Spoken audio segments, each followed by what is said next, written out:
नमस्कार, मैं संजय उपाध्याय एक बार फिर आपके साथ। और आज हम लोग बात करने वाले हैं हमारे संस्कृति से जुड़े हुए उन 4 पुरुषार्थों के बारे में जो शायद हम सभी को मालूम है। अर्थ, धर्म, काम और मोक्ष।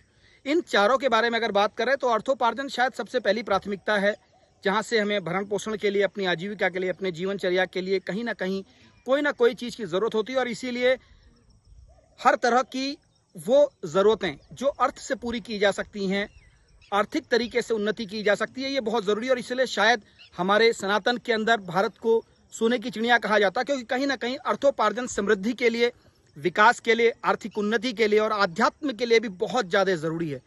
दूसरी स्थिति को अगर हम बात करें, जहाँ पे अर्थ के बाद सीधी सी चीज़ आती है, वो है दोस्तों धर्म।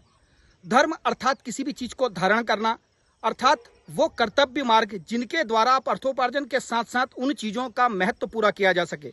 जैसे अगर हम धन की बात करते हैं तो 3 गतियों को मुख्यतः माना जाता है, जहाँ पे सबसे पहले है दान, भोग। अगर हम इन 2 चीज़ों से अलग चले जाते हैं तो विनाश नेचुरल है, नैसर्गिक है, जो कहीं ना कहीं होता है।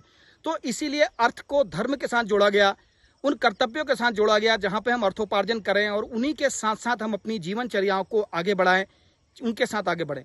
लेकिन तीसरी चीज़ जहाँ पे काम की बात आती तो कहीं ना कहीं शायद उस अर्थ को विभ्रंश के तौर पर देखा जाता है। काम अर्थात कामना, अर्थात महत्वाकांक्षाएं, अर्थात उन उत्कृष्टताओं की ओर जहाँ से हम अर्थ के साथ, धर्म के साथ जुड़ें और अपनी महत्वाकांक्षाओं को ऊपर लेकर के जाएं। वो महत्वाकांक्षाएं जो चाहे संस्कृति के दौर पर हों, चाहे साइंस के दौरान हों, चाहे वो आध्यात्मिक उन्नति के दौरान हो, चाहे वो चिकित्सक क्षेत्र के अंदर हो, चाहे किसी भी फील्ड के अंदर हो।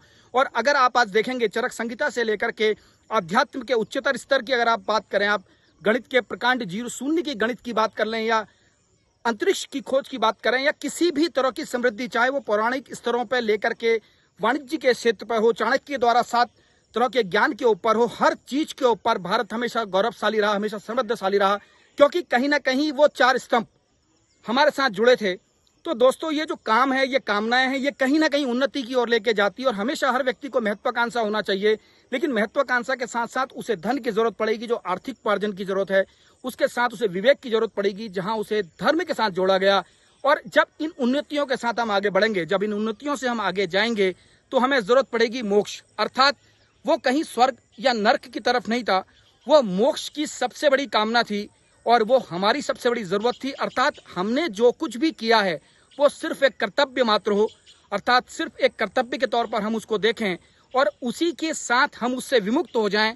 जैसे एक कमल का फूल जल में, कीचड़ में रहने के बाद भी उससे विलग रहता है, उसी तरीके से जैसे त्र्यंबकम यजामहे के पूरे श्लोक को अगर हम लेकर के जाएं तो कहीं ना कहीं उस दौर पे मृत्युमुक्षीम मामृतात, अर्थात हम अलग हो जाएं, संसार से अलग होकर के अपनी आसक्तियां उनके साथ ना जोड़ें और उन्हीं के साथ जुड़ी हुई चीजों के साथ संलग्न रह करके अपने कर्तव्य का पालन करें और मोक्ष के मार्ग को, अर्थात विरक्ति के मार्गों को, अर्थात देश को एक नया जीवन दे सकें, समाज को नया ज्ञान दे सकें, परिवार को नई समृद्धि दे सकें और अपने आप को एक नया भविष्य दे सकें, एक नई पहचान दे सकें। ये शायद कहीं ना कहीं इन 4 पुरुषार्थों का कोई ना कोई रूप रहा होगा।